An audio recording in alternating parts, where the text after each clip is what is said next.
Long ago, in a very olden time, there lived a powerful king. Some of his ideas were progressive, but others caused people to... Long ago,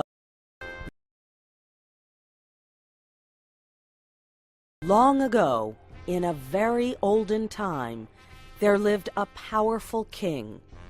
Some of his ideas were progressive, but others caused people to suffer.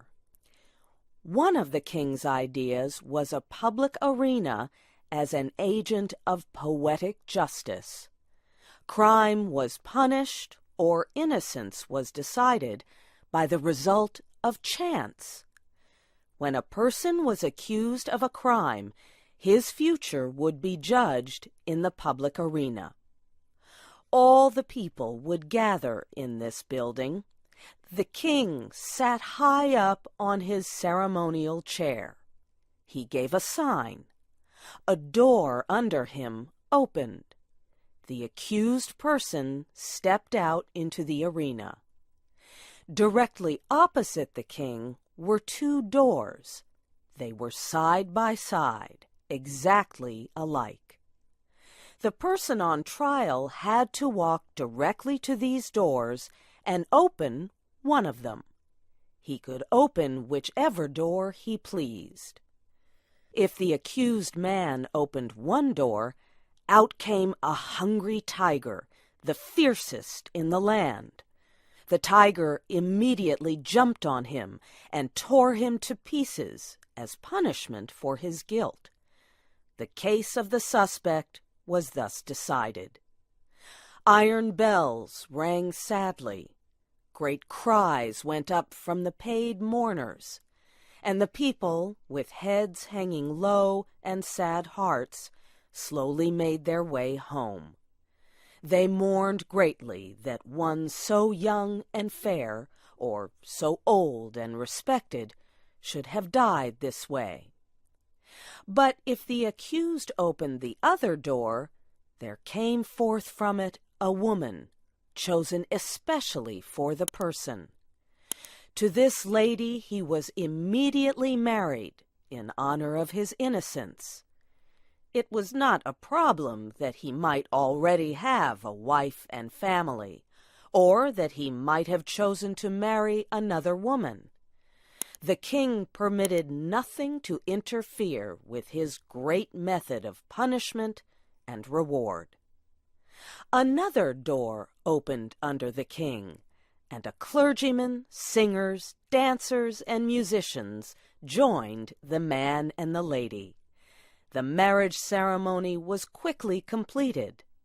Then the bells made cheerful noises.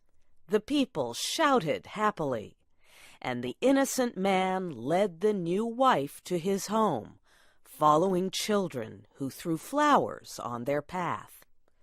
This was the king's method of carrying out justice. Its fairness appeared perfect. The accused person could not know which door was hiding the lady. He opened either as he pleased, without knowing whether, in the next minute, he was to be killed or married. Sometimes the fierce animal came out of one door, sometimes it came out of the other. This method was a popular one. When the people gathered together on one of the great trial days, they never knew whether they would see a bloody killing or a happy ending. So everyone was always interested. And the thinking part of the community would bring no charge of unfairness against this plan. Did not the accused person have the whole matter in his own hands?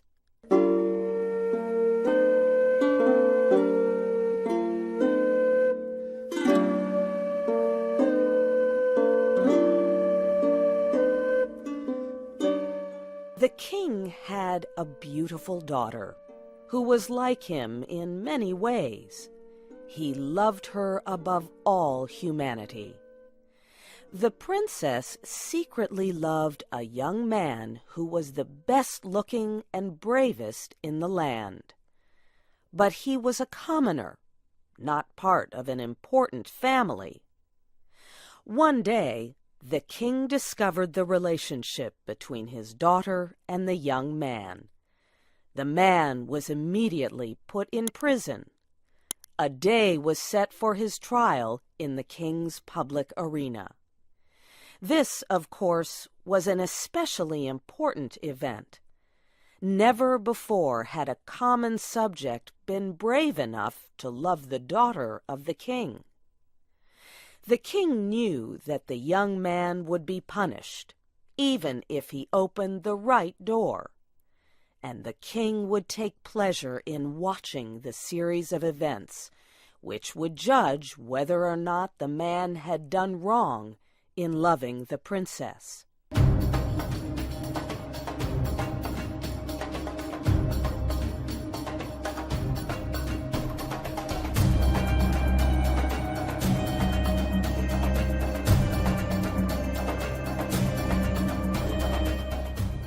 The day of the trial arrived.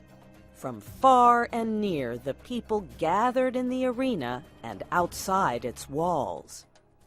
The king and his advisers were in their places opposite the two doors. All was ready. The sign was given. The door under the king opened, and the lover of the princess entered the arena. Tall, beautiful, and fair, his appearance was met with a sound of approval and tension. Half the people had not known so perfect a young man lived among them. No wonder the princess loved him.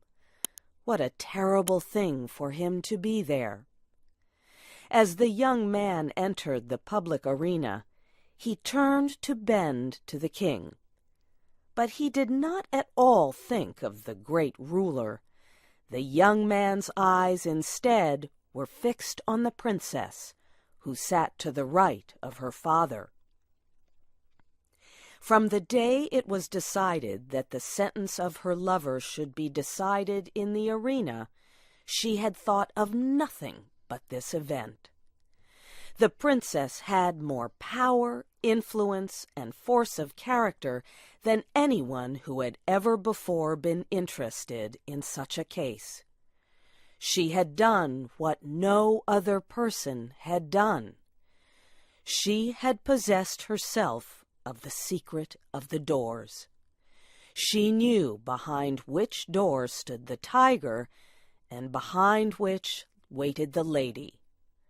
Gold and the power of a woman's will had brought the secret to the princess. She also knew who the lady was. The lady was one of the loveliest in the kingdom. Now and then the princess had seen her looking at and talking to the young man. The princess hated the woman behind that silent door. She hated her with all the intensity of the blood passed to her through long lines of cruel ancestors. Her lover turned to look at the princess. His eye met hers as she sat there, paler and whiter than anyone in the large ocean of tense faces around her. He saw that she knew behind which door waited the tiger and behind which stood the lady. He had expected her to know it. The only hope for the young man was based on the success of the princess in discovering this mystery. When he looked at her, he saw that she had been successful, as he knew she would succeed. Then his quick and tense look asked the question, "Which?" It was as clear to her as if he shouted it from where he stood. There was not time to be lost. The princess raised her hand and made a short, quick movement toward the right. No one but her lover saw it. Every eye but his was fixed on the man in the arena. He turned, and with a firm and quick step, he walked across the empty space. Every heart stopped beating. Every breath was held. Every eye was fixed upon that man. He went to the door on the right and opened it.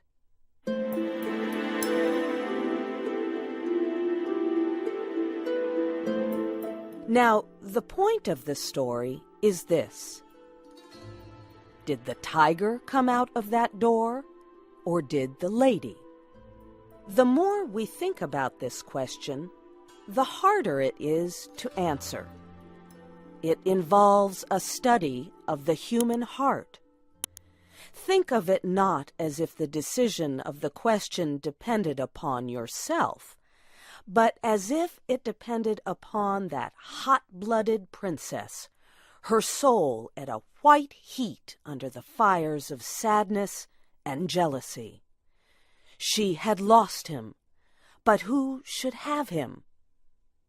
How often in her waking hours and in her dreams had she started in wild terror and covered her face with her hands?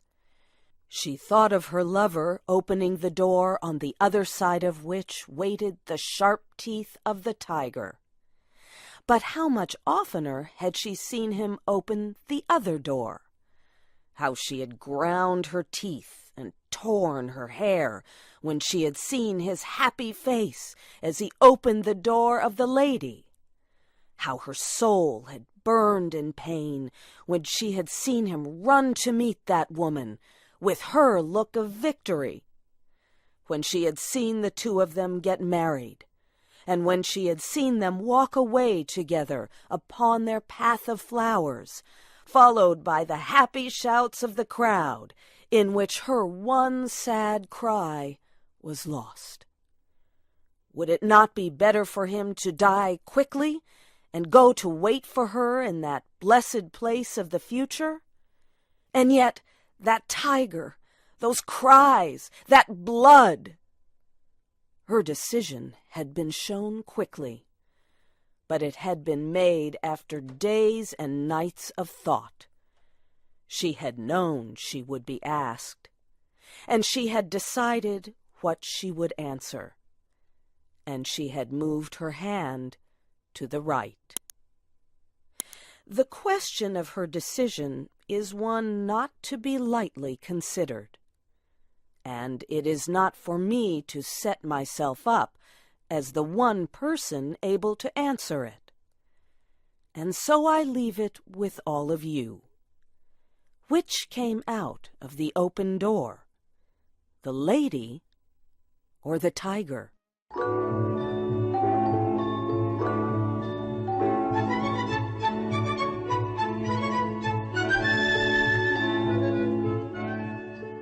I was going to town one morning when my wife gave me a little piece of red calico cloth.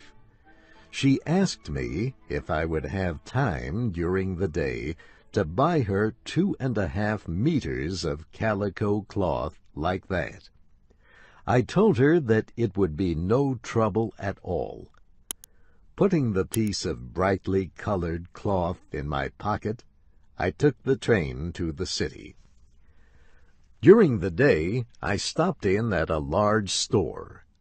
I saw a man walking the floor and asked him where I could see some red calico. "This way, sir," and he led me up the store. "Miss Stone," said he to a young woman, "show this gentleman some red calico." "What kind of red do you want?" asked Miss Stone. I showed her the little piece of calico cloth that my wife had given me. She looked at it and gave it back to me. Then she took down a great roll of cloth and spread it out on the counter.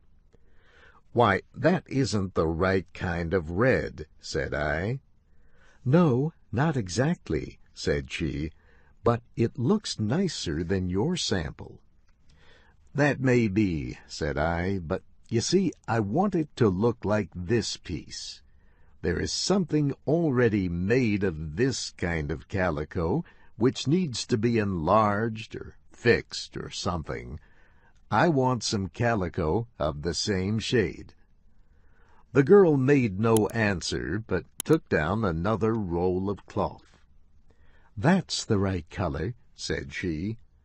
"Yes," I answered, "but it is striped." "Stripes are worn more than anything else in calicos," said she. "Yes, but this isn't to be worn," I said. "It's for a piece of furniture, I think. At any rate, I want perfectly plain material to go with something already in use." "Well, I don't think you can find it perfectly plain unless you get turkey red," she said. "What is turkey red?" I asked. "Turkey red is perfectly plain in calicos," she answered. "Well, let me see some." "We haven't any turkey red calico left," she said, "but we have some very nice plain calicos in other colors." "I don't want any other color. I want cloth to go with this." "It's hard to find low-cost calico like that," she said, and so I left her.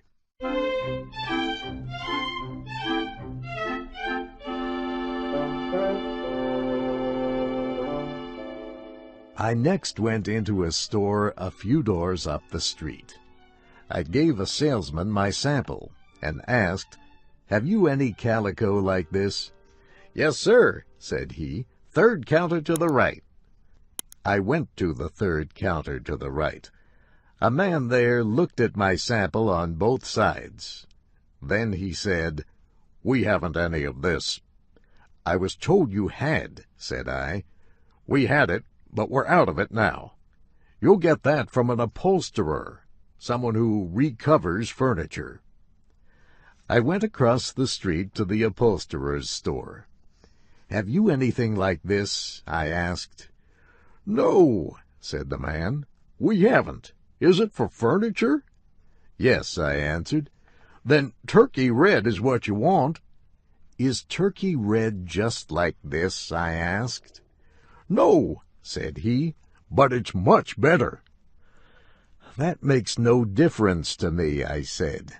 "I want something just like this."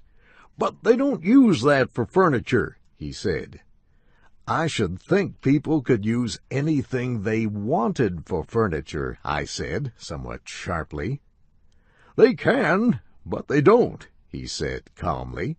"They don't use red like that. They use turkey red." I said no more, but left. The next place I visited was a very large store.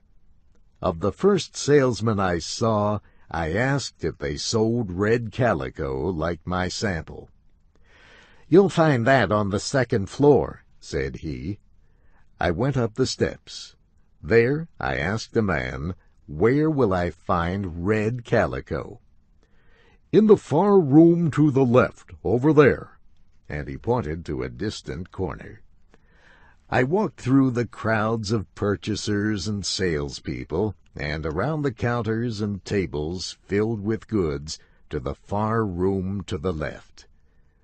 When I got there, I asked for red calico. "The second counter down this side," said the man. I went there and produced my sample. "Calicos are downstairs," said the man. "They told me they were up here," I said. "Not these plain goods. You'll find them downstairs at the back of the store over on that side." I went downstairs to the back of the store. "Where will I find red calico like this?" I asked. "Next counter but one," said the man, walking with me in the direction he pointed out. "Dunn, show this man red calicos." Mr. Dunn took my sample and looked at it. "We haven't this shade in that quality of goods," he said. "Well, do you have it in any quality of goods?" I asked. "Yes, we've got it finer," and he took down a piece of calico and unrolled a meter or two of it on the counter. "That's not this shade," I said. "No," said he, "it is finer, and the color is better." "I want it to match this," I said. "I thought you didn't care about the match," said the salesman. "You said you didn't care for the quality of the goods. You know, you can't match goods unless you take into consideration quality and color both. If you want that quality of goods in red, you ought to get turkey red." I did not think it necessary to answer this comment, but said, "Then you've got nothing like this." "No, sir, but perhaps they may have it in the upholstery department on the 6th floor. So I got in the elevator and went to the 6th floor. "Have you any red material like this?" I said to a young man. "Red material? Upholstery department, other end of this floor." I went to the other end of the floor. "I want some red calico," I said to a man. "Furniture goods?" he asked. "Yes," said I. "4th counter to the left." I went to the 4th counter to the left and showed my sample to a salesman. He looked at it and said, "You'll get this down on the 1st floor, calico department." I went down in the elevator and out on the street. I was completely sick of red calico, but I decided to make one more effort. My wife had bought her red calico not long before, and there must be some to be had somewhere. I should have asked her where she got it, but I thought a simple little thing like that could be bought anywhere.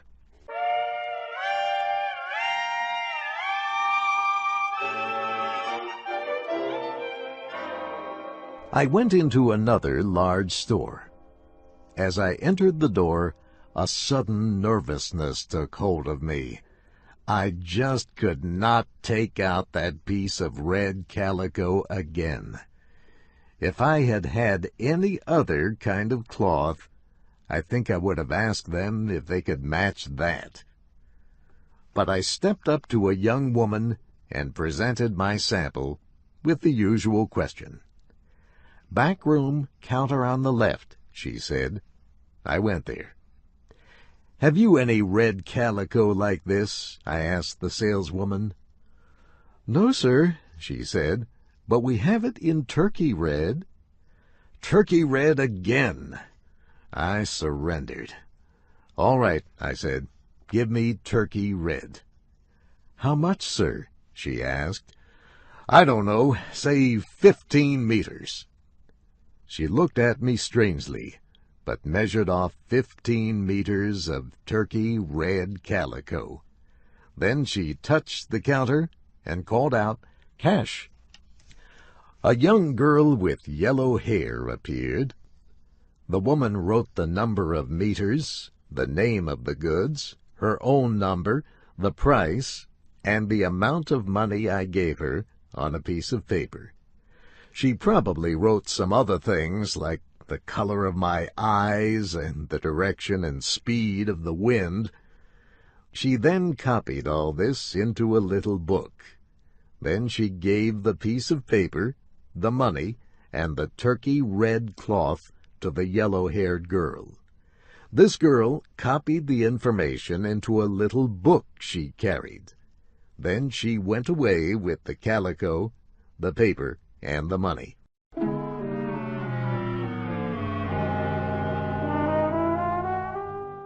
After a very long time, the girl came back, bringing the money I was owed and the package of turkey red calico. I returned to my office, but had time for very little work the rest of the day. When I reached home, I gave the package of calico to my wife. She opened it and declared, "Why, this doesn't match the piece I gave you." "Match it!" I cried. "Oh, no, it doesn't match it. You didn't want that matched. You were mistaken. What you wanted was turkey red, third counter to the left. I mean, turkey red is what they use. My wife looked at me in surprise, and then I told her my troubles. "Well," said she, "this turkey red is much nicer looking than what I had. You've got so much of it that I don't have to use the other at all. I wish I had thought of turkey red before." "I wish from the bottom of my heart you had," said I.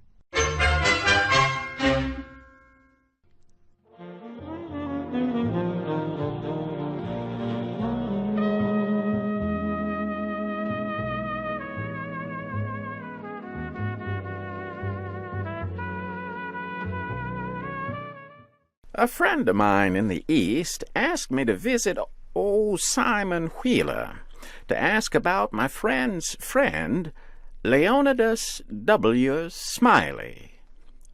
I did as my friend asked me to do, and this story is the result. I found Simon Wheeler sleeping by the stove in the ruined mining camp of Angels. I saw that he was fat and had no hair, and had a gentle and simple look upon his peaceful face. He woke up and gave me good day. I told him a friend had asked me to find out about a friend named Leonidas W. Smiley, who he heard was at one time living in Angel's Camp. I added that if Mr. Wheeler could tell me anything about this Leonidas W. Smiley, I would feel a great responsibility to him. Simon Wheeler forced me into a corner with his chair and began telling me this long story. He never smiled, he never frowned, but all through the endless story there was a feeling of great seriousness and honesty. This showed me plainly that he thought the heroes of the story were men of great intelligence. I let him go on in his own way and never stopped him once. This is the story Simon Wheeler told.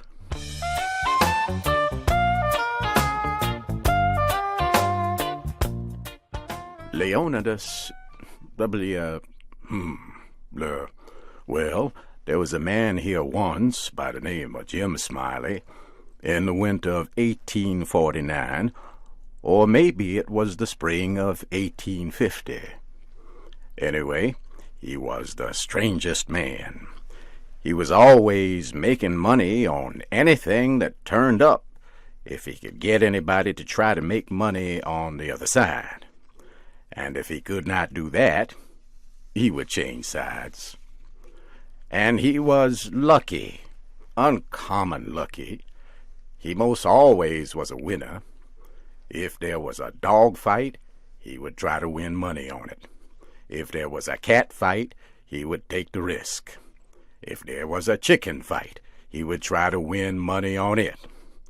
Why, if there was two birds sitting on a fence, he would want you to decide which one would fly first so he could win money.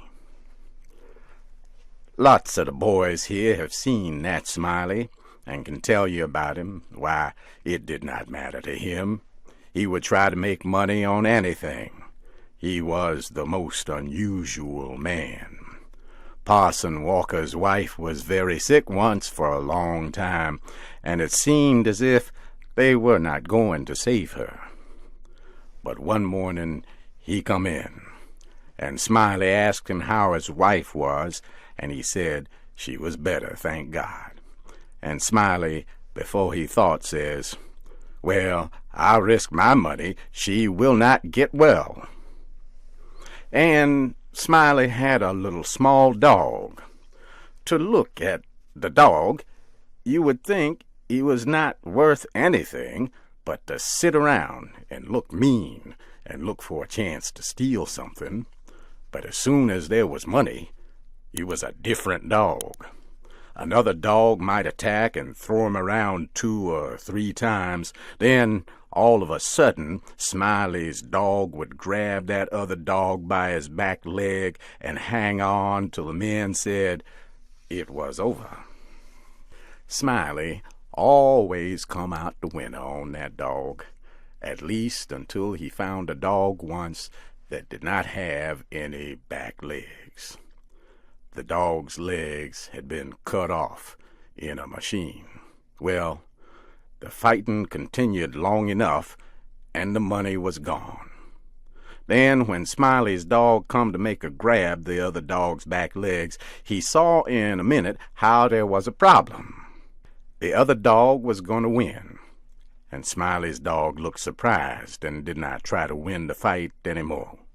He gave Smiley a look that said he was sorry for fighting a dog that did not have any back legs for him to hold, which he needed to win the fight. Then Smiley's dog walked away, laid down, and died. He was a good dog, and would have made a name for himself if he had lived, for he had intelligence. It always makes me feel sorry when I think of that last fight of his and the way it turned out.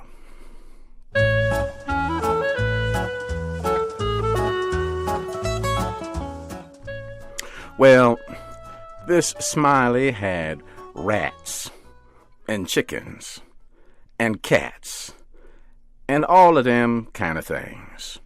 You could not get anything for him to risk money on, but he would match you. He caught a frog one day and took him home and said he was going to educate the frog. And so he never done nothing for 3 months but sit in his backyard and teach that frog to jump. And you bet you he did teach him too. He would give him a little hit from behind, and the next minute you would see that frog dancing in the air, and then come down all on his feet and all right, like a cat. Smiley got him so the frog was catching flies, and he would catch one of those insects every time. Smiley said all the frog wanted was education, and he could do almost anything, and I believe him. Why, I have seen him set Dan'l Webster down here on this floor, Dan'l Webster was the name of the frog, and sing out, "Flies, Dan'l, flies." And quicker than you could shut your eyes, that frog would jump straight up and catch a fly off the table. Then he would fall down on the floor again, like a ball of dirt, and start rubbing the side of his head with his back foot, as if he had no idea he had been doing any more than any frog might do. You never seen a frog so honest and simple as he was, for all he was so skilled. And when it come to jumping, he could get over more ground in one jump than any animal of his kind that you ever saw. Smiley was very proud of his frog, and people who had traveled and been everywhere all said he was better than any frog they had ever seen. Well, one day a stranger came in and says to Smiley, "What might be that you have got in the box?" And Smiley says, "It's only just a frog." And the man took it and looked at it careful and turned it round this way and that and says, "So it is. Well, what is he good for?" Well, Smiley says, easy and careless, he can outjump any frog in Calaveras County. The man took the box again and took another long look, and gave it back to Smiley and says, "I don't see anything about that frog that is any better than any other frog." "Maybe you don't," Smiley says. "Maybe you understand frogs, and maybe you don't. Anyways, I will risk $40 and bet you that he can jump farther than any frog in Calaveras County." And the man studied a minute. "Well, I'm only a stranger here, and I do not have a frog. But if I had a frog, I would risk my money on it." And then Smiley says, "That's all right. If you will hold my box a minute, I will go and get you a frog." And so the man took the box and put up his $40 and sat down to wait. He sat there a long time, thinking and thinking. Then he got the frog out of the box. He filled its mouth full of bullets used to kill small birds. Then he put the frog on the floor. Now Smiley had caught another frog and gave it to the man and said, "Now sit him next to Dan'l, and I will give the word." Then Smiley says, "1, 2, 3, go," and Smiley and the other man touched the frogs. The new frog jumped. Dan'l just lifted up his body, but could not move at all. He was planted like a building. Smiley was very surprised and angry too, but he did not know what the problem was. The other man took the money and started away, and when he was going out the door, he looked back and said, "Well, I don't see anything about that frog that is any better than any other frog." Smiley stood looking down at Dan'l a long time, and at last says, "I wonder what in the nation happened to that frog. I wonder if there's something wrong with him." And he picked up Dan'l and turned him upside down, and out came a whole lot of bullets. And Smiley was the angriest man. He set the frog down and took out after that man, but he never caught him.